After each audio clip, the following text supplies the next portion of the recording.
How to get Canvas to score your SCORM training modules correctly every time. Face it, the Canvas ITL is far from perfect. I'm lucky if it scores my SCORMs at all. If it does, sometimes it's accurate scores, sometimes it has a hash mark, and sometimes it's a 0. It's not consistent, which has forced me to produce this workaround that has worked perfect for me every time. Technique parameters. The training module needs to be linear with a method to restrict access to the last slide within the Canvas scoring link until the entire module has been completed with satisfaction. You cannot score a grade, but instead you score completion. Each portion of the lesson incorporates feedback questions that the student must complete with a high score of satisfaction. My feedback questions require 90% to 100% success in order to proceed. The training is no longer published as a SCORM, but instead it will be uploaded to an external web server as a web-based training module. If uploaded to Canvas, multiple grading sections will be created in the grading section for the same training. This is undesirable and clutters the grading program in Canvas. Step 1. Configuration of Canvas lesson. Create a one-question module completion quiz with no due dates. Create an assignment with a hyperlink that will link to the training module that lives outside of Canvas on a web server. Enter the due dates for this assignment. Hide the assignment navigation link in Canvas so the students cannot navigate to the completion quiz you created in Step 1. Configure the training module with forced linear navigation. Create an end slide with the hyperlink to the completion quiz you created in Step 1. Configure module navigation to restrict navigation to the end slide until successful mastery is achieved. The student workflow. The student clicks on the assignment you created with due dates and clicks on the hyperlink to open the training that is located on an external web server. The student completes the module with a level of mastery set by the developer. That's you. The student clicks the scoring button you created on the last slide that links them to the completion quiz you created in Canvas. The student answers a simple one-question quiz. Did you complete the module successfully? The student is awarded the proper score in the Canvas gradebook. My setup. I have recorded my setup so you can get an idea of how to set this up. I don't show you how to hide the lesson tab from the students, but this is not hard to find on the internet. I'd like to show you how I have my PowerPoint set up with my Articulate, and I'm using Articulate 360 Presenter that's built into my PowerPoint here versus a Storyline or the online version. So I've set up my PowerPoint lesson over here with all my slides on it, and then I've got my intermediate quizzes that take place throughout the presentation. So after they've learned a few slides, they get questioned on the topics or the lesson at hand.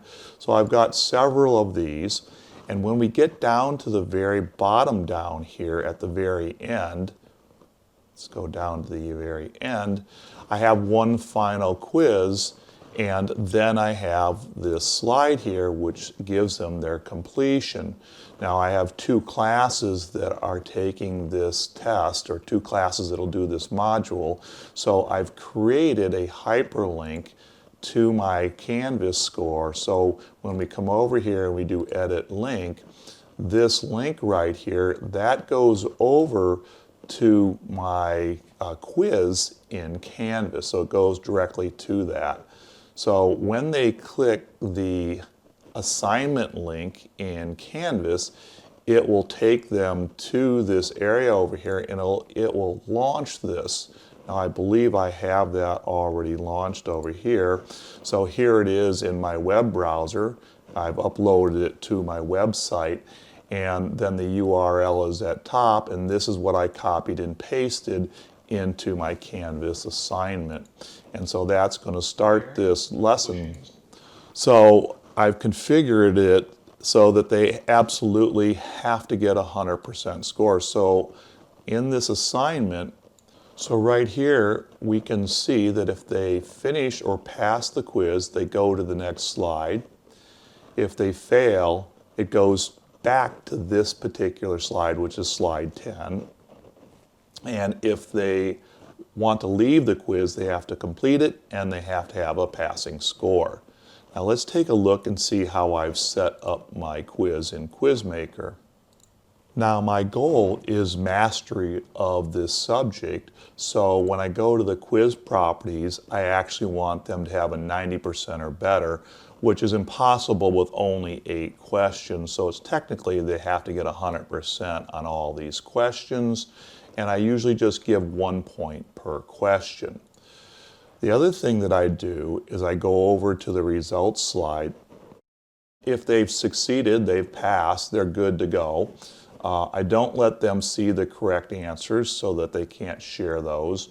But if they failed the quiz, they get 2 additional tries. Now these are retries, which means that they actually get 3 times to pass this quiz and move on.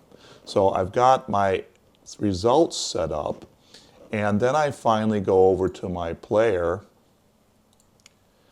and I've had problems with this scroll to the bottom, so I remove that, and then I add my specific colors, and then personally I like to set it to scale player to fit browser because I've had some problems with locking the player at optimal size on certain devices that don't always hit the optimal size. And then I go ahead and save my player setup. And when I'm done, I can go ahead and I can save and return. Now the course has to be very linear. You have to have it a restricted way that the only way they can get to this completion slide is if they get 100% or 90% scoring on every intermediate quiz. Some of the quizzes I do have several questions to, so they would be able to get 90% or maybe 85% if it was a long intermediate quiz. However, let me show you how I have set up some restrictions so that they have to go linear through this setup. I'm going to go into the player properties. Now into the player properties, I like to have the notes come up first because I have some videos that I've put in the text in that are not closed captioned, so anybody with hearing problems can read what the video says in the notes section, and I put that on top of the menu. But down at the very bottom under the seek bar, I make sure the seek bar is to read only so that the students can't fast forward through the slides and just skip all the material. The other thing that you want to make sure of is that when you go over to your menu items over here, you click on the configuration and you force the menu to be restricted. This keeps them from jumping around within your learning program, and it forces them to go in a linear fashion or a linear order. So we go ahead and click that. I've applied my colors through the colors and effects. And then in the other, I also like resize browser to fill screen. Doesn't work for everybody, and scale player to fill browser. That seems to have worked best for myself and my students. You can choose what works best for yourself. And then I'm going to click OK with that. The last thing I do is I check my slide properties, and I want to check the navigation on the slide properties. So in the slide properties, I want to make sure that I've got either auto navigation or by user. I only auto navigate the first slide, and the rest are always by user. And there's no real previous for the first slide, so I can retake off the previous. And then when you get down to the very bottom, you don't want to have navigation buttons on your last slide right here, so I've removed all the controls for navigating the previous or the next slide, because there is no next slide, and the previous slide takes you back to it. So that is how I configure that method. Next, when you go into doing your final publishing, you publish it to the web, don't publish it to an LMS, because we're not going to load it as a SCORM into Canvas. We're going to actually put this on a web server. I've already published it, so I'm not going to run the publisher. After I'm done publishing, I got this folder created on my hard disk, and I'm now going to copy and move that. Actually, I'm going to copy that over to a new location. I've copied that into my website folder under my training, and to make it easier to link to, I've shortened the name to just bearings-bushings, and that's what I'm going to upload to my web server. So use your favorite FTP program. I'm in Dreamweaver here, and there's my module right there that I created. And there's my presenter_HTML5.html file that is going to launch my program. And then I simply want to click to upload that to my web hosting server. I don't have any dependent files, so I'm going to click no. And we'll watch to make sure down here at the bottom that it uploads properly. So now we can see file activity complete. So that tells me I've uploaded it correctly. And then when I want to type in my URL, I have to follow this, because this is not going to be public. This is going to be very specific. You have to have the hyperlink that I've created in my Canvas assignment to actually get to this. So if we were to go back to the web browser where this was launched, you would have to type in this part up here. And so you'll notice that I got the first part of my website, and then it's training/bearing-bushings/presentation_html5.html, and then I hit enter to go ahead and launch that, so it would reload, and then I just simply, and so that's on autoplay, so it just started automatically. Notice here's my notes, and the audio is the same as on the screen, and the menu items are over here. And you'll notice the next button is grayed out because they can't advance until I get there. And even if we hit play and we try to scroll ahead down here, bearings provide an anti-friction. I can't scroll ahead, and I can't jump ahead either, because I've controlled the navigation, forcing the students to go through the slide in the order that I asked them to go through, and to do the knowledge checks as they go through. And they can't get to this last slide until they've completed everything at the mastery that I'm asking them to complete each intermediate quiz at. Within Canvas, I created my assignment, I gave some instructions, and I created a hyperlink possibility here. I also like to create a calendar link that makes it easier for my students to get to this assignment. Highlight your hyperlink. Use the drop-down menu to choose external links. And paste the link to your external module in this area. And click Done.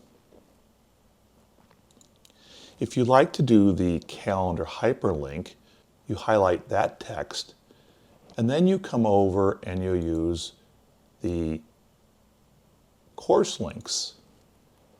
And this is an assignment, and it's called Bearings, Bushings, and Thrust Washers. So I'm going to scroll down, and I have to be careful because I have the one I created that says the completion that's going to score in Canvas, and I only want this one right here. Additionally, note that this is going to be 0 points, and it's not going to be graded, and I put it in an assignment group, and then I assigned my dates to have them done by.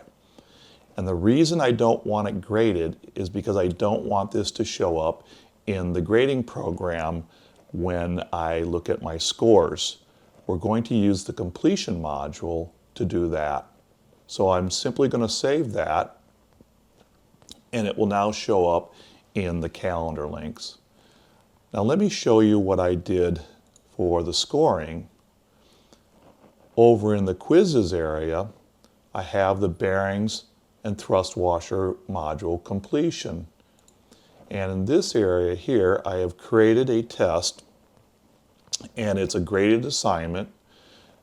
And do not give it any dates. If you give it a date, then the students can link directly to this, and we don't want them. We want them to link to that only through a special hyperlink that we assign them at the end of our training module. I give it one simple question. The simple question is, did you successfully complete the bearings, bushings, and thrust module? And of course they're going to click yes, and when they click yes, they will get these points. Now I put it at 100 points because in my grading system I score this as percent. So it's going to look like 100% that they've completed that. And then you simply save it, and that's how we're going to get our scores into Canvas without having a double category. I'd like to quickly show you what it looks like in the grades section. And I've actually got two assignments here, the limited slip that says completion at the end of it, and the one I just showed you, bearings, bushings, thrust washer module completion. That's where they're going to score at. Students haven't taken this assignment yet. However, if we scroll to the right here, before I did this process, you can see what I have over here is I have the inch micrometer completion quiz, and I have scores for those, but I also have the inch micrometer training, which is over here. And that's because this is an assignment in Canvas, and I gave it a score of 0. If we switch back over to assignments, here is my inch micrometer completion quiz, and here is my inch micrometer training. And if we take a quick look at how that is set up, you'll notice that I put it at 0 points, but it's set up to percentage. And I use the internal SCORM, the internal ITL, to score that. So if I chose 0 points, then it won't even run this because this has been uploaded onto the Canvas server. So this was uploaded as a SCORM into the Canvas area. And if we switched over to SCORMs, we're going to see that that is in the SCORMs here as inch micrometer training, which is right here. Thanks for watching, and I hope this helps.